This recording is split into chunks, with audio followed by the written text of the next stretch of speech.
Colin McGuigan, IFLTV. I've never had to run after you before, Benjamin. I know, it's crazy. How mad is this fight week for you? It is big. You know what it is? When you have people that just don't even like boxing asking about tickets, asking about can they come, asking about, like, I'm talking people that have never really watched boxing before, and that's massive. Massive for the sport, massive for everyone involved, massive for how big boxing can be. Is it a world title fight? No. Is it a fight that everyone in this country is interested in? Yes. And yeah, it's pretty phenomenal to see boxing at this scale in Britain. Obviously, I want to ask about the money situation that was mentioned. What's your take on all of that? What do you mean? What's my take? In terms of Chris Eubank. Eddie says a lot of things that aren't true, and that was one of those things. And so Chris probably just took offence to it and just called it out. Eddie can't stand on what he said. Conor's had a bit of a pop at you, saying that you aren't getting paid for this fight, and you've said that you're actually getting paid more than him. I genuinely think we're near enough the same. Listen, Conor can talk and Eddie can talk, but the reality is Chris Eubank Jr. and the team are the A-side in the event in every single way. And that's not down to me. That's down to Chris Eubank Jr. being a bigger commodity than Conor Benn. It's not about the promoters. I want to let the fighters speak. I think that was clear from what I said. And now you're going to try and make it about the promoters. No, I'm going to bring him in on just what you said. Yeah. Eddie? Have you two shook hands yet on this bet? Yeah, of course. Very good friends now. Yeah, great friends. Yeah. $100,000? Whatever you want, more if you want. Listen, I know that Eddie knows, and I know that Eddie knows that he's just given me $100,000, which is why we're going to have a bigger bet. We're going to have £1 million. You want to do £1 million on Conor Benn in escrow tomorrow morning? He has. I'm telling you now, £1 million in escrow tomorrow morning. On what? On what? On the fight. You're going to bet £1 million on Conor Benn in escrow tomorrow morning. Listen, he's got billions, right? That's the first true thing you've said all day. No, he's got a lot of money. He's inherited a lot of money. So to be honest with you, like at the end of the day, the reality is winning is worth a lot more than £100,000. I think we do something for charity, whatever. I think it would be nice. Eddie, he said that he feels that he's getting paid, if not more than Conor Benn, around the same. What do you make on that? Who? That was Benn Shalom. First of all, he's making double-digit millions for this fight. If so, Chris Eubank needs to sue him immediately. Maybe he does. No, the point I was making Very strange thing to say. The point I was making is it's clear that Chris is earning more than Conor Benn. You said you're making more than Conor Benn. I said, listen, Conor said to me, you're not earning out of this fight. No, he said that you said you're making more than Conor Benn. It's tongue-in-cheek. I also said it's tongue-in-cheek. Like AJ signed against Bacoli. Yeah, exactly. And like Adam Azim didn't put out the purse bid. And like Caroline Dubois didn't put out the purse bid. Like it's 60-40 to Conor Benn, exactly that. Yeah, but see, when I did that, you phoned me up straight away saying, please don't say that's going to cause me problems. Please don't say what? When I said we're getting more money than you. Oh, absolute. Do you think you're getting? Do you genuinely, hand on heart, think Conor Benn is getting more than Chris Eubank Jr.? You'll learn this over time. No. As long as you are getting the right deal. So why say that he's earning more than Chris? For banter. Okay, fine. For banter. Why say that you're making more than Conor Benn? For banter. Right, before we get on to the rematch clause, there was a bit of a push and shove yesterday between you two. Yeah. And Robert Smith has called me up and said, would I like to make a complaint? And I said no. Is that true? Is that true? Yeah. Is that another true story? Can you confirm that's true? I spoke to Robert, he said I'd have to make a complaint. I'm not making a complaint, don't worry. So it's not true. So he didn't call you up and say, would you like to? Because I'd like to know what Robert said. He's seen a lot. No, because it's important that we know what Robert said. What did Robert say when he called you? He made a comment that it probably wasn't right. Oh, so he didn't call you up and say, would you like to, you'd have to make a complaint? He did say I'd have to make, no, he did say I'd have to make a complaint. He did say I'd have to, make a but complaint. Luckily I won't, because I'm not like that. He can do what he wants, fine. Has this fight week got under both your skins a bit more than usual? Go to you first, Eddie. No, he does wind me up a bit, Eubank, because I just feel like he's so painful. Like, even when I look at his Instagram and stuff like that, I just find him cringe. No, he's a character. He's a character. No, but he's a character. Benn and Conor Benn, that's the fight. I don't know if you saw the little shimmy outside, because if someone's recorded that, I want to see it in slow-mo, because I shit myself, let alone him. His bumhole's still on the halfway line. I'm not sure. Not with Conor. Maybe someone bigger than Conor, but not with Conor. Do you feel a bit rattled this fight week, Ben? No, I'm really enjoying it. Genuinely, I'm really enjoying it.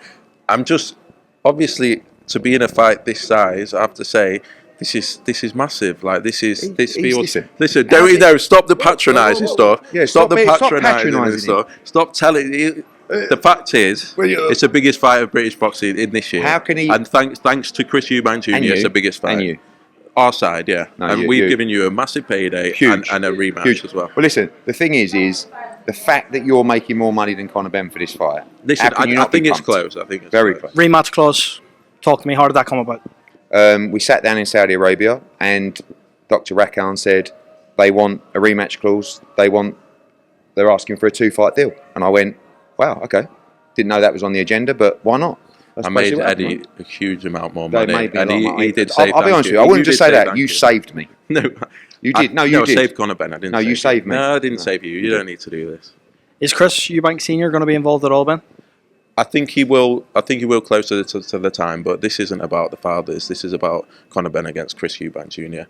I think closer to the time he will be. When you seen Nigel Benn's hands around Eubank's neck yesterday, from your point of view, what do you make of that? I was fuming. I think. Listen, what did I think? one thing. What did I If you think that your son or even your mate or whatever he's has over been the whacked top. round the head with a glass or whatever Because you told him it was a glass. No, He was, but even I thought it was a glass after Eddie was going on. No, because when it all shattered and the noise it made, could have been anything. No one knew it was an egg. I think that's private The natural reaction, like you, fuck, what do you know? You're lucky. You lucky old fucking big man here. Morgan held me back. Yeah. He saved me from a GBH charge. Morgan, shout out Morgan. Little pan on Morgan, please. I would have been in trouble. You would have. Pan on Morgan. You like Morgan? This geezer saved me a 5-year stretch. That's what he done. Because the reality is, if your mate is the same as if you're in a bar, right? Say you're in a bar and someone whacks your mate around the face. What do you think you're going to do? You don't go, oh, and just run over the back. You go over, and Nigel Benn slipped round the back, and he was a wrong place, wrong time. I shouldn't have. All I did was fucking get out of the way because he'd come back on the stage. He was like a jacking box. He went down, he came back up again. Oh, he said to me, calm down, calm down. I said, fuck you, get out of the way. I was never going to whack him, it was I? was heavy. But, it was heavy. But, you know, heavy. Yeah. It was a real push. It was a real tough push. You two have had a couple of Barneys now. Do you think at some point maybe we'll see you two in the ring together? To be honest, I will have to say, Frank's way more vicious than Eddie. Even though Eddie pushed me. No, not Warren. Frank Smith. Frank Warren. When Frank Warren pushed me, it was real like. Mine was get out of the way because he come back on the stage. He pushed me, and yes, he tries to patronise me, and yes, he insults me. You do. You know I'm giving you unbelievable education. I said that to you the other day. What I've taught you in the last couple of months, you've learned more than in your entire career. Come on, Eddie. It's true. You weren't promoting. You asked me to be on your board for boxing. You weren't, yeah, and that's good banter, and you should have accepted that. More as banter. Good banter. Sorry. What do you mean on the board of boxers? Is that a genuine request? Well, obviously it'd be like legendary for the company. I said, Eddie, why don't you come on the board of boxing? I know. What did you say? He actually, because it would make my career. Oh yeah, I was really very interested. Yeah, it's good. Right, do you two genuinely like each other? Do you speak outside of this? Do you WhatsApp? I promise you, this is not patronising, yeah. I think he's a really strange geezer. No, right? You are. See, that's but Baz, but I don't mind him. I don't mind. What are you? I'm emotional. I'm passionate. I'm up and down. But Ben, I'll say this now. Let me finish. Shh, let me finish. Let me finish because you're getting the Eubankitis. Right, listen. One sec. Zip. I do not in any way, I promise you, dislike Ben Shalom. At all. There is a common trend within it. I think he's misunderstood. That's a great thing for me to say to you, because I'm giving you the benefit of the doubt that people that don't like but it, you're not misunderstood. No, I am what I am. So, yeah, I'm a fucking passionate arsehole who fucking loves to win, and I've been brought up in that environment, and my head's a little bit all over the place sometimes because I'm just fucking desperate to win. You win what? Win in life, win in business, win in boxing, win in sport, win in everything. Everything to me is a competition. I haven't quite got to the bottom of you yet. Because it's complex hard. puzzle? It's hard for us to relate to each other. We've had different journeys. You started at my age. I've done 70 shows. I started at 17. I've done 70 shows. I've not had a helping hand. It is a different journey, and so we're obviously going to be different people when we get to this point. Yeah, that's but it. One thing you do very well, you are the best victim player this is in the history of sport. I'm not a victim. You are. I'm a winner. Look at me. Well, that's what we like, Ben. No, sure. Go on. Move him out of the way. Move him out of the way. Listen. Come on, son. Come on, son. Move him out of the way. Move him out of the way. What are you grabbing me? What is grabbing me? Can I hit you over the head with an egg? And I was like, It's a weird what? request. I was like, Yeah, because he listen, goes, I've been pushed "I'll twice pay now. you." I'm assaulted. He goes, I want to hit him I'll over pay the you head. to hit you over the head with an egg. I was That like, true? This is, Yes, again, it's good banter. Oh, He doesn't it's more understand it. banter. But what do you like about Eddie Hearn? He's just told you what he thinks of you. What do you think of Eddie? I'll give you a lot of time. Listen, it's hard. I'll pick up your calls. It's hard to. Eddie's just emotional. He's, as he said, he's up and down. He's passionate. I think he's a bit one-dimensional at times, right? That's I good, do, yeah. I do. But Do you think if I was one-dimensional, I think I you- would take the sport global and turn the company into $1 billion? come on. No, but that's serious. If I was one-dimensional, I think that's a bit patronising.